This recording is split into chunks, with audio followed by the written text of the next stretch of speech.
wraps himself in light as with a garment. He spreads out the heavens and walks on the wings of the wind. Amalia y a Frank, que nos acompañan por primera vez en este lugar, que Dios les bendiga. Luego tendremos noticias sobre ellos más tarde en el mes. Y gracias a todos ustedes por asistir esta mañana. Hermano Alberto Díaz, muy bienvenido a este lugar nuevamente. Y a todos ustedes bienvenidos. En esta mañana vamos a continuar con nuestra meditación en el Salmo 33. Y para hoy día nos toca meditar sobre el Salmo 33 y los versículos 10 al 17.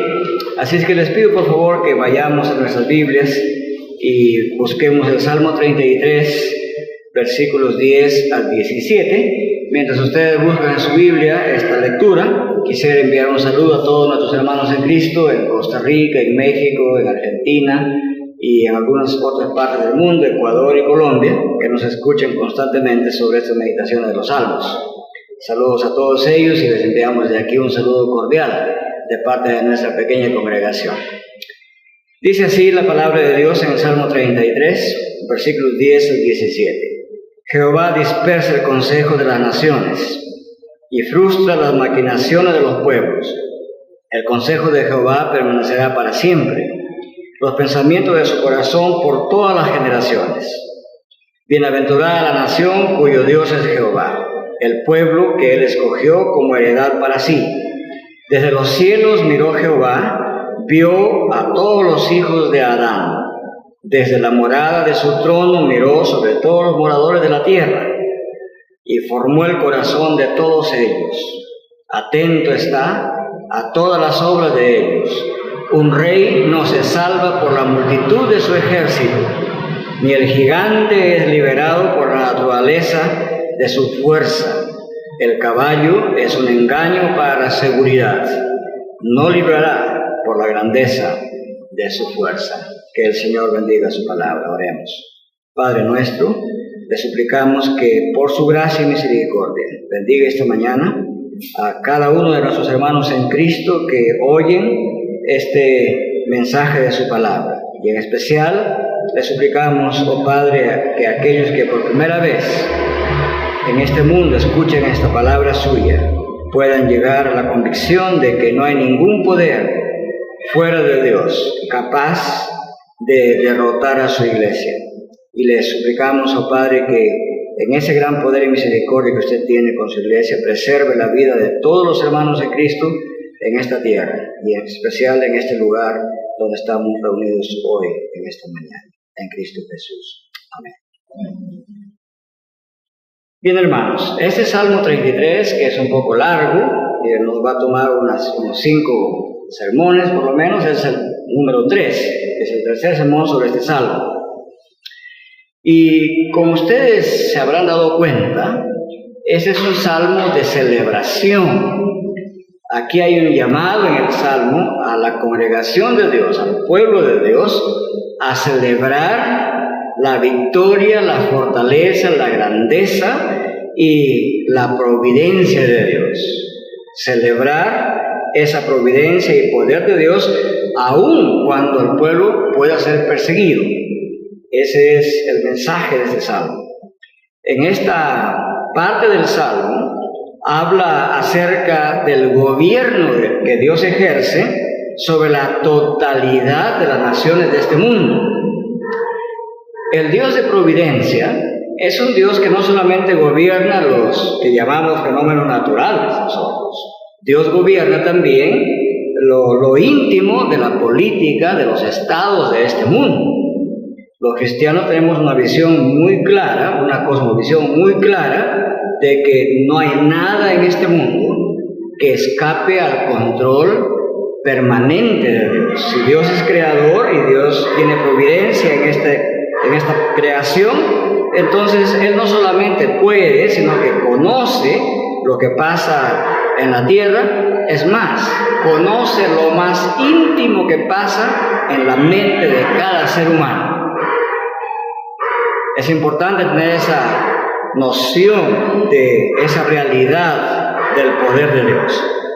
Entonces, esta enseñanza de que Dios gobierna en todas las naciones y que solamente de Él depende la seguridad y la protección y la felicidad de su pueblo, esta enseñanza en estos versículos 10 al 17 está dada en 3 puntos. Primero, en los versículos 10 y 11, miren el versículo 10 y 11, y luego salten al versículo 13 al 15.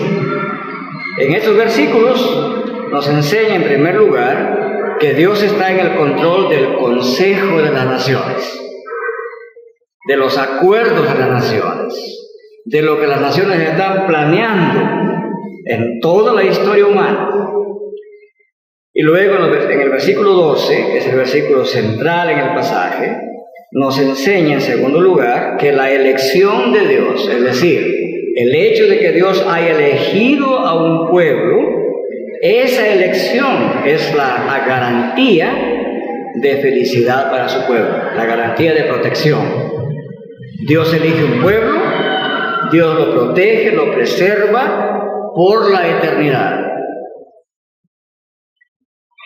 Y en tercer lugar, en los versículos 16 y 17, nos enseña que no hay fuerza humana, ni ninguna fuerza natural que pueda vencer y que pueda distorsionar de manera efectiva la decisión de la elección divina.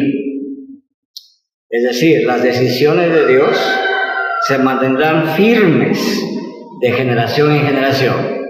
Como se decía en la antigüedad, cuando se quería hablar de la eternidad de Dios, de los hechos eternos de Dios, se decía de la secula seculorum, ¿se acuerdan?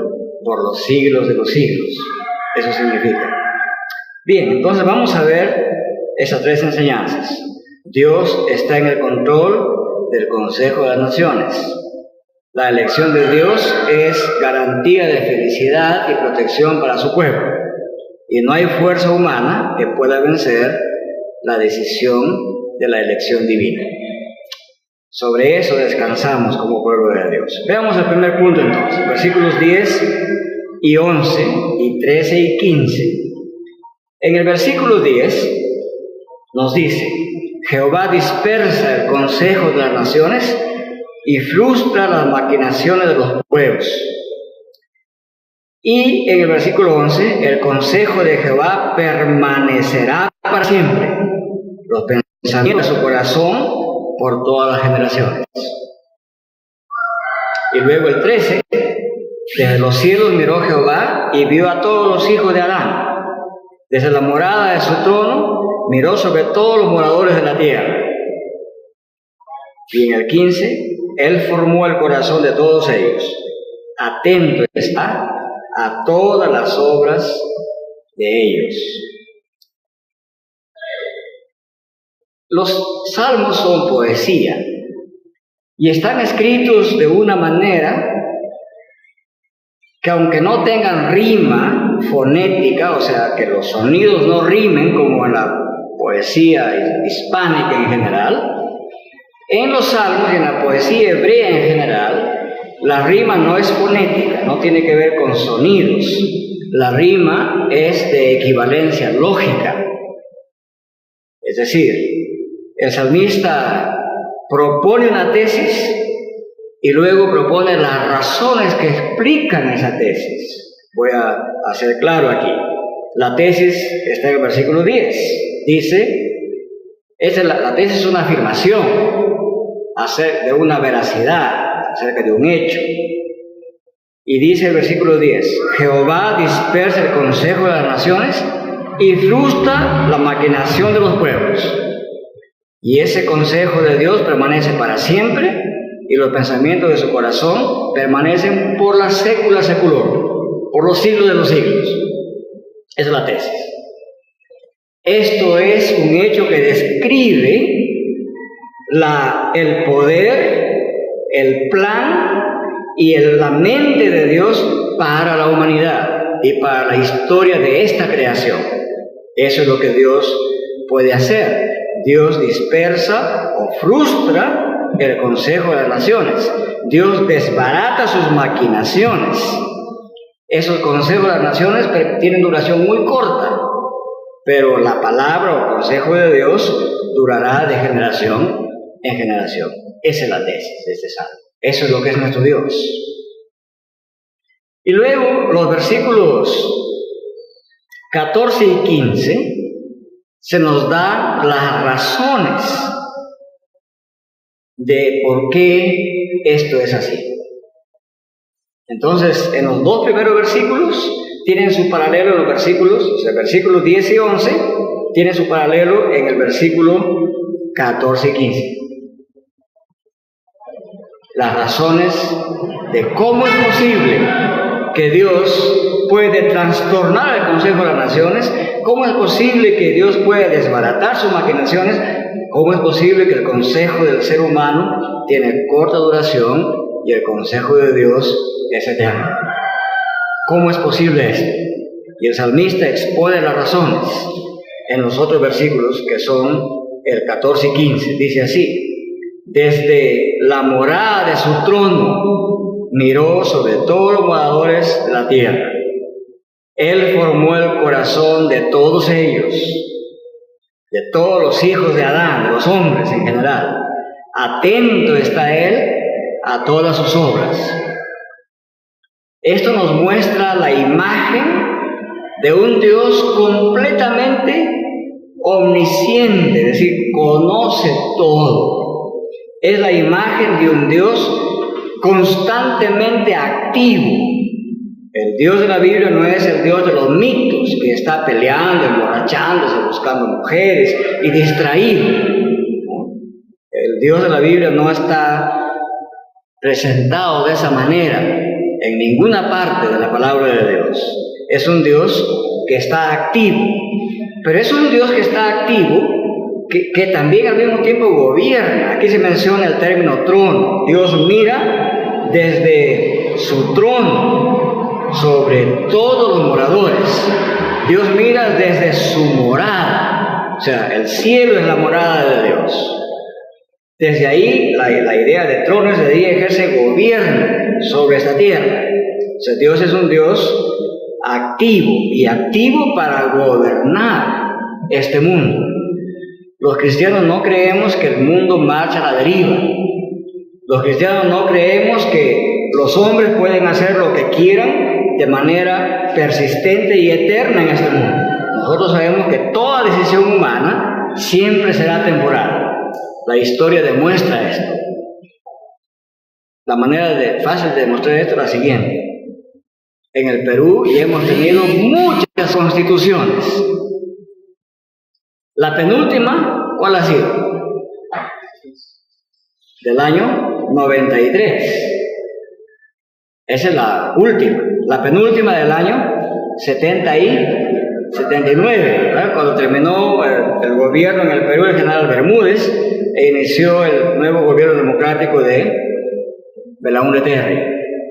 Y luego Fujimori, nuestro presidente del año 2000 y tanto, cambió la constitución, de manera que en ese año tenemos nueva constitución.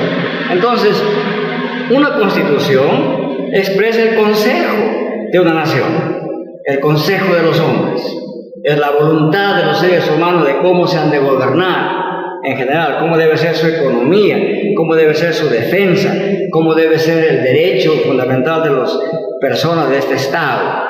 Y así cada país, si no cambia toda su constitución, hacen modificaciones en el camino, o hacen enmiendas. En nuestros hermanos americanos, ellos saben muy bien que hay varias enmiendas constitucionales. Es decir, la historia humana está llena de ejemplos de cómo el consejo de los seres humanos es cambiante y no dura tanto. Pero el consejo de Dios permanece para siempre hasta hoy. Entonces, la primera razón de por qué, de cómo es posible que Dios conoce y frustra lo que los hombres están pensando dentro de sí, ¿cómo es posible que Dios puede gobernar eso? Y la primera razón es la siguiente: que Dios está en una posición en su morada desde donde puede ver todo está al alcance de su vista. Todo está al alcance de su vista. Todo lo que acontece en la tierra es visible para Él. Él mira desde los cielos. Esto no solo significa que puede ver porque está en una posición especial, elevada y privilegiada, sino porque allí está su trono, desde el cual ejerce gobierno y poder sobre toda la creación. Este es un contraste entre los tronos pequeños de los gobiernos humanos y el inmenso trono celestial de Dios y todo su consejo. Ese es el contraste. Y la Biblia muestra a veces en forma sarcástica este contraste. Dios mirando del cielo y los pequeños hombrecitos tratando de empujar y puñetear y hacer fuerza contra Dios, ¿no? Eso pasaba con la Torre de Babel. Ahí están esas hormiguitas llamadas seres humanos, tratando de hacer una torrecita que en su pequeña mente iba a llegar hasta el último del cielo. Bueno, no pasó ni de 500 metros de alto todavía en ese tiempo. Y Dios en el cielo dice, a ver qué está pasando abajo, ¿no? Y dice, y Dios dijo, descendamos hacia ellos. Ellos querían elevarse hacia Dios y Dios desciende a ellos. ¿Verdad? O sea, aquí muestra cómo la arrogancia humana es, en términos populares, eminentemente tonta. Reconocemos que hay grandes monumentos que, digamos, de una u otra manera quieren honrar la inteligencia humana. En la historia más antigua tenemos las grandes pirámides de Egipto que han sobrevivido, monumentos al poder de la fuerza y de la mente humana. En términos más modernos tenemos otros monumentos que no son tan visibles como esas torres, pero son los monumentos de lo que han llamado los científicos actuales los monumentos de la gran ciencia, de la ciencia grande. Un misil intercontinental más pequeño que la torre de Giza en Egipto puede destruir gran parte de ese planeta. Y hay varios arsenales de estos misiles en China, en Estados Unidos, en la ex Unión Soviética, y están empezando a construirlos en Corea del Norte. Y en la mente jactanciosa de los iraníes también están intentando construir un arsenal. Hay monumentos, productos de la llamada gran ciencia el día de hoy. Pero ¿saben qué? Todos esos grandiosos monumentos en palabras humanas vienen a ser como una pequeña carroña que una hormiguita o un escarabajo intenta movilizar en la vista de Dios. Entonces, la primera razón es que Dios ejerce gobierno desde el cielo. Por eso es que Él conoce. Dios está atento a lo que pasa en esta tierra. Y la segunda razón es la siguiente. Aunque la humanidad no lo reconozca como su creador en el terreno de los hechos, Dios es el creador del hombre. Y dice el texto, Él ha hecho el corazón de ellos. Él es el creador. Él conoce los pensamientos de los seres humanos. Él conoce sus maquinaciones, sus estrategias. Él conoce los actos de rebelión nuestros y de todo ser humano. Conoce también los actos de desobediencia a través de la vida de cada ser humano.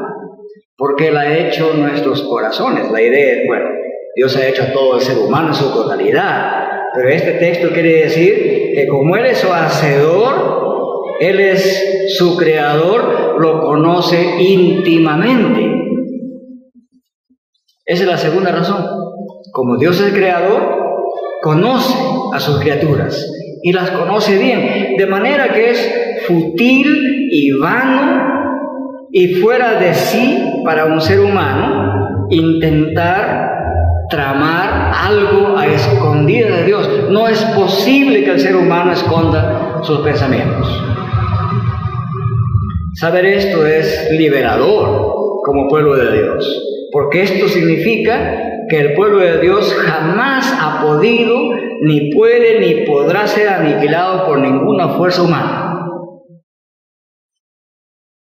Con estas razones en mente, el salmista explica que Dios no solamente conoce las conductas de todos los seres humanos, no solamente conoce la conducta de las organizaciones anti Dios, esas que se movilizan por cientos de miles en las grandes capitales del mundo, con su banderita de varios colores, más allá del arco iris incluso.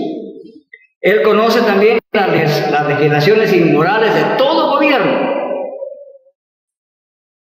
No solamente las conoce, sino que tiene el poder de frustrarlas. Y de hecho lo hace cuando Él lo considera necesario. En especial cuando las conductas de los gobiernos atentan contra su divina elección, Dios actúa. Y a veces ha hecho en el mundo entero desaparecer civilizaciones completas, como Sodoma y Gomorra. O sea, hay evidencias concretas de la acción de Dios, pero Dios no ha terminado todavía ahí.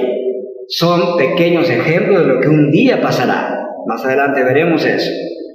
Al comentar este pasaje, Juan Calvino decía así: Dios derroca los consejos de los hombres no porque se deleite en frustrarlos, sino para controlar su libertinaje, porque inmediatamente arrojarán todas las cosas en confusión si tuvieran éxito, según sus deseos. Sí, como en la indignación de la equidad y molestando a los rectos e inocentes, fallan en no luchar contra Dios mismo. Es muy necesario considerar que el poder de Dios y la protección se establece en oposición a la furia de ellos. O sea, Juan Calvino, como estadista, era consciente que los seres humanos maquinaban para destruir la iglesia durante la Reforma, pero él estaba seguro, leyendo y estudiando estos salmos, que no habrá fuerza ni la fuerza de Carlos V, que heredó todo el imperio romano y un poquito más, y que más tarde ni siquiera la fuerza de Felipe II, que heredó a Carlos V, con toda su armada, podían vencer la voluntad de Dios en restablecer su iglesia en este mundo.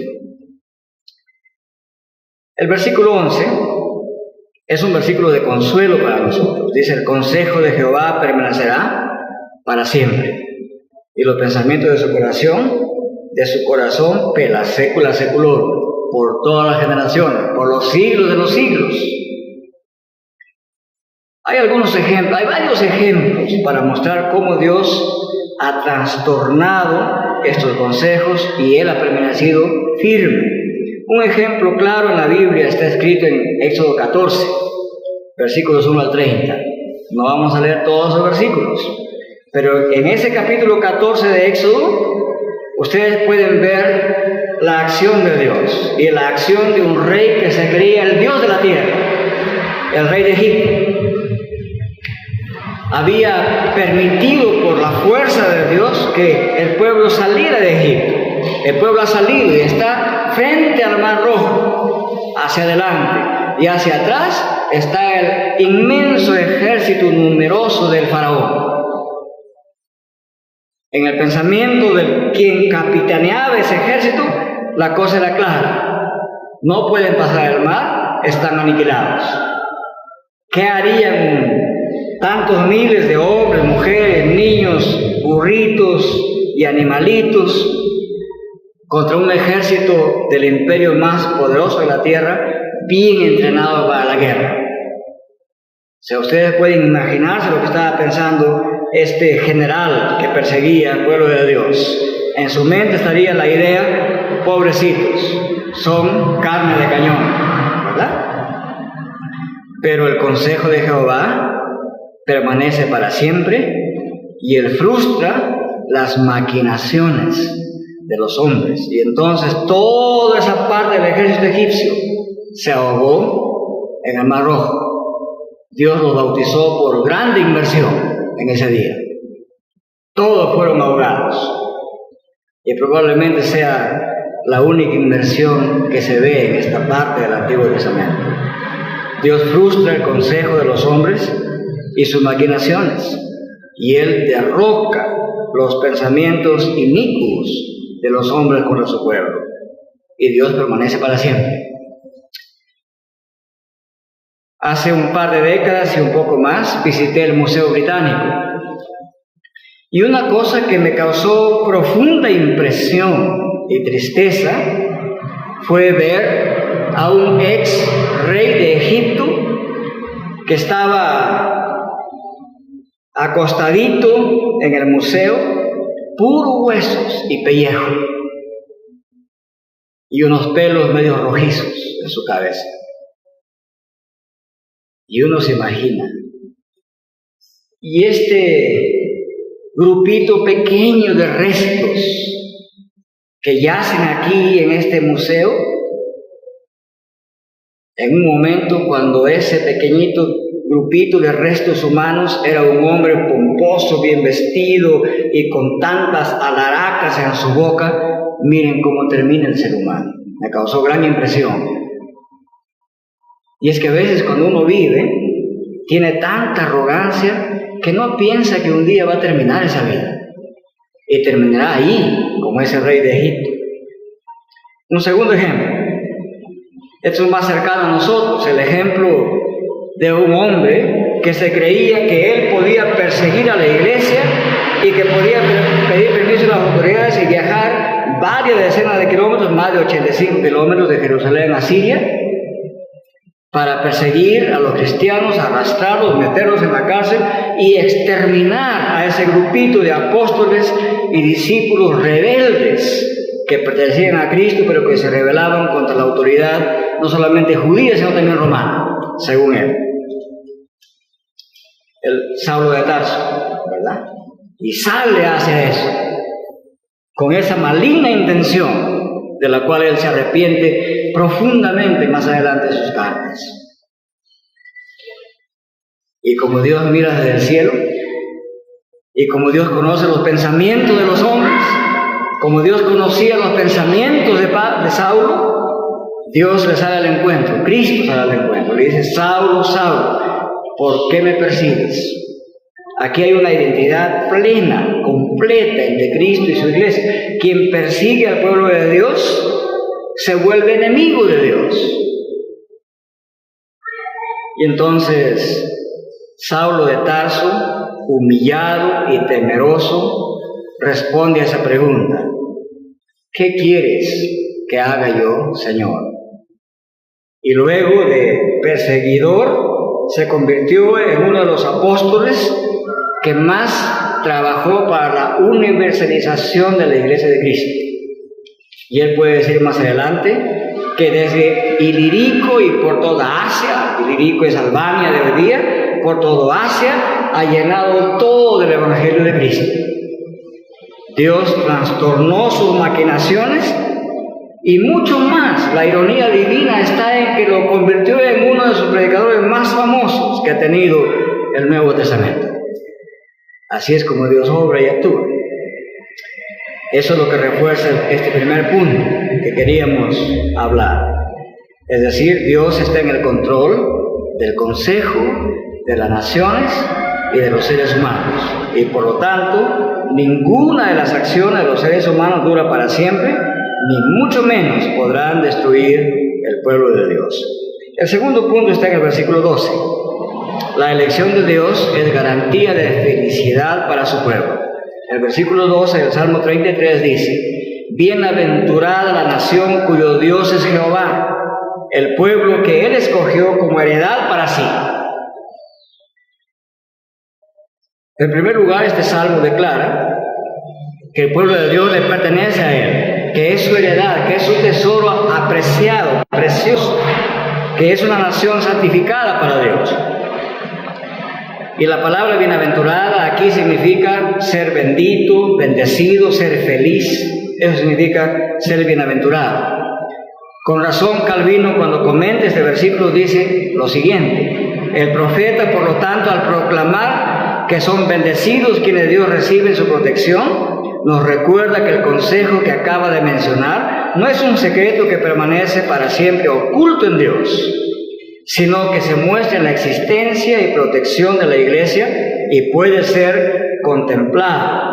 En otras palabras, el hecho de que el pueblo de Dios en el Antiguo Testamento Y la iglesia de hoy, como continuidad de ese pueblo del Antiguo Testamento, el hecho de que este pueblo exista y continúe existiendo y continuará existiendo para siempre, ese hecho visible ya muestra de por sí esta bienaventuranza. Ningún rey de los pueblos más poderosos del pasado han sobrevivido a la muerte. Ninguna civilización, por más grande que haya sido, ha sobrevivido al juicio de Dios.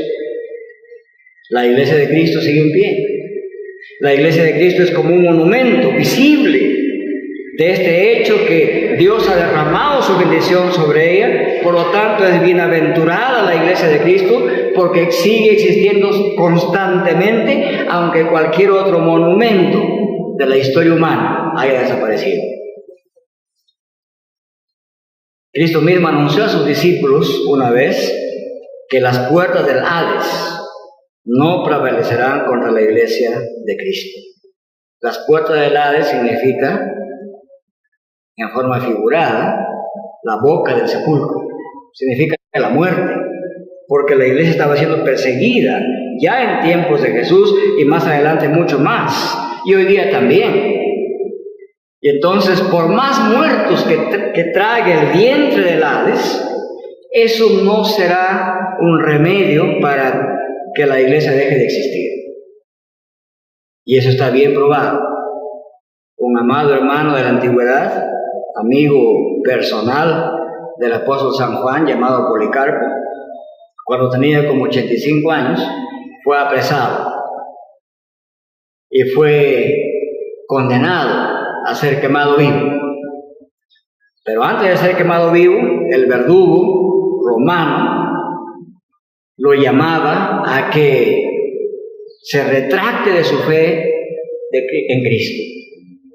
Y él dijo así, voy a parafrasear sus palabras: por 85 años el Señor Jesucristo jamás me ha traicionado. ¿Y por qué yo lo de traicionar a Él? Él también decía que la sangre de los mártires es la simiente de la iglesia de Cristo. Por lo tanto, hermanos, la puerta del Hades, la muerte misma, la persecución que inflige muerte, no dejará que la iglesia siga adelante. No hay ningún poder, ninguna fuerza humana que impida el avance del reino de Cristo en este mundo. Y finalmente, este salmo, en los versículos 10 al 17, nos enseña que no hay fuerza humana que pueda vencer la decisión de la elección divina.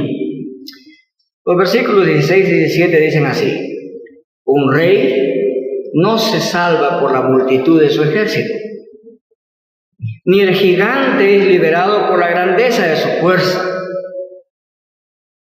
El caballo es un engaño para la seguridad, y no librará por la grandeza de su fuerza. Este corto discurso es un discurso que puede infundir en el alma del creyente la absoluta seguridad que pase lo que le pase, en las manos de Dios estará completamente seguro.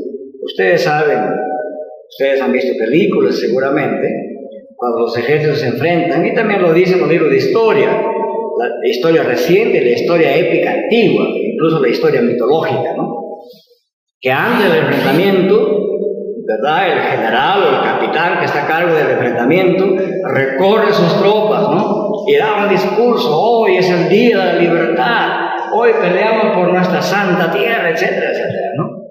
Aquí ustedes ven al rey David como el general del pueblo de Dios, diciendo a su pueblo: ciertamente hay reyes más grandes que yo en esta tierra, hay naciones más poderosas que yo en esta tierra, pero ¿saben qué? Un rey no se salva por la multitud de su ejército,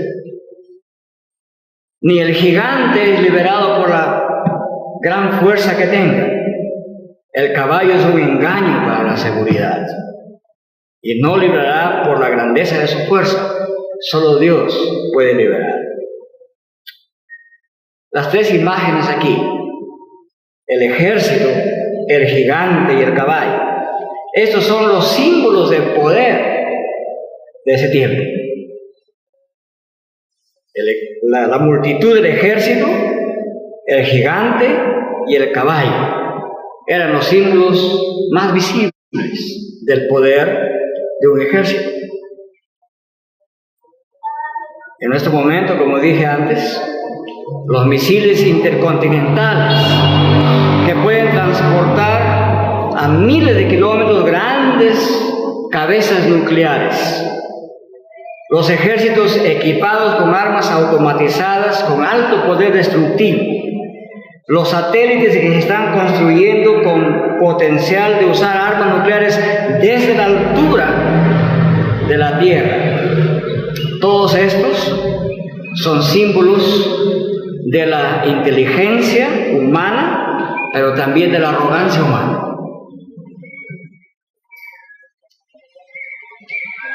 Y hay mucho temor en este mundo. Ustedes escuchen el debate de los congresos de Estados Unidos y de Rusia y de China, estos tres países principalmente, y también el congreso de Irán. Siempre está esa arrogancia. Ni nos toquen, porque lo dijo una vez Vladimir Putin, le dijo esto a Donald Trump. O sea, Vladimir Putin es el presidente de Rusia, le dijo al presidente Trump de los Estados Unidos: ni se nos ocurra atacarnos con armas nucleares, porque nosotros responderemos de tal manera que ustedes no tendrán tiempo ni siquiera de arrepentirse. Noten ustedes que en este discurso político-militar se entreteje un discurso religioso, ¿verdad? No tendrán tiempo de arrepentirse. Y yo estaba pensando en esas frases en esta mañana, y digo, tiene razón. Ni ellos tampoco tendrán tiempo de arrepentirse, ¿verdad? Pero estos símbolos de poder a veces hace que las naciones tengan una alta dosis de arrogancia y piensen que son intocables y piensen que pueden hacer su voluntad en el mundo. Pero la promesa de Dios es que solamente Él puede salvar, porque no hay salvación aparte de Cristo. Solamente Dios puede ofrecer verdadera seguridad, en el sentido que es una seguridad eterna. Y solamente Dios puede proteger de manera efectiva. Con razón Cristo dijo a sus discípulos: no temáis a los que matan el cuerpo, mas el alma no pueden matar. Temed más bien a aquel que puede destruir el alma y el cuerpo en el infierno. Aquí la promesa de Cristo a su iglesia es de mucha esperanza. ¿Por qué? Porque sirve para aumentar nuestra fe en Él. Si usted sabe y entiende que Cristo protege lo más interno de su ser, su vida misma, eso nos anima a abrazarnos más de Él, a sentir que solamente nos puede dar seguridad, y al mismo tiempo nos anima a trabajar día a día por extender su reino. Porque queremos, según la voluntad de Dios, que todos los elegidos sean juntados a la iglesia de Cristo. Y también esta es la visión de Juan, el apóstol. Juan nos dice así, en Apocalipsis 20, que hemos leído. Voy a leer algunos versículos. Dice: vi a un ángel que descendía del cielo con la llave del abismo y una gran cadena en la mano. Y prendió al dragón, la serpiente antigua, que es el diablo y Satanás, y lo arrojó al abismo, y lo encerró y puso sellos sobre él para que no engañase a las naciones. Y el versículo 10, y el diablo que los engañaba fue lanzado en el lago de fuego y azufre, donde están la bestia y el falso profeta, y serán atormentados día y noche per la secula seculorum, por los siglos de los siglos. En otras palabras, el instigador de las maquinaciones humanas es Satanás. No solamente sus reyes y gobiernos instigados por este instigador terminarán, pero el propio autor de las instigaciones y maquinaciones anti Dios un día será encerrado para siempre, por los siglos de los siglos.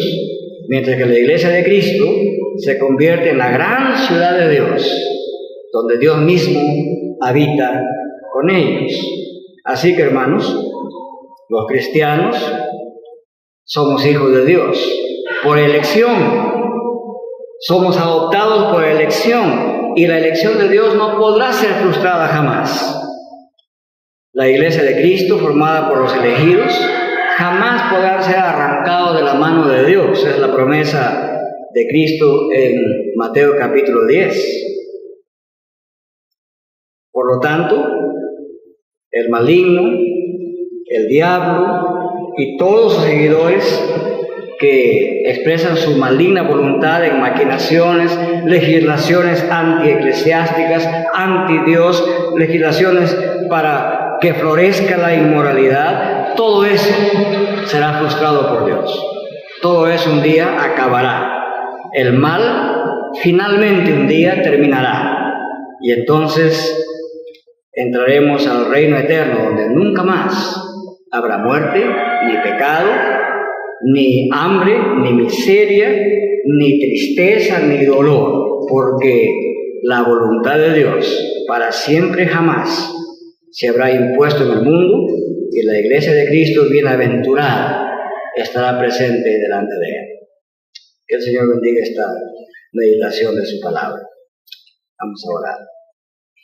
Gracias, Padre, por esta enseñanza de este salmo tan grande, tan hermosa, que nos ayuda a seguir confiando en Cristo como nuestro único Señor y Salvador, y que también nos sigue animando para ejecutar la misión de Cristo, de ir por el mundo predicando su palabra constantemente. Edifique nuestras vidas, haga que nuestra fe aumente a partir de esta enseñanza. Le suplicamos que su iglesia sea bendita, bienaventurada, protegida y salvada en el mundo entero. Ahí donde hay persecución en estos días, frustre las maquinaciones de los malignos, conforme a su promesa. Y ahí donde su iglesia florece, haga que crezca mucho más, que su reino se extienda mucho más. Oh Dios, le pedimos que su reino se extienda día a día en América Latina, que se extienda en nuestra patria, que se extienda en nuestra región de Cajamarca, donde vivimos, y más particularmente que se extienda en esa ciudad y en este barrio de Quiliquimay, en el nombre de Jesucristo.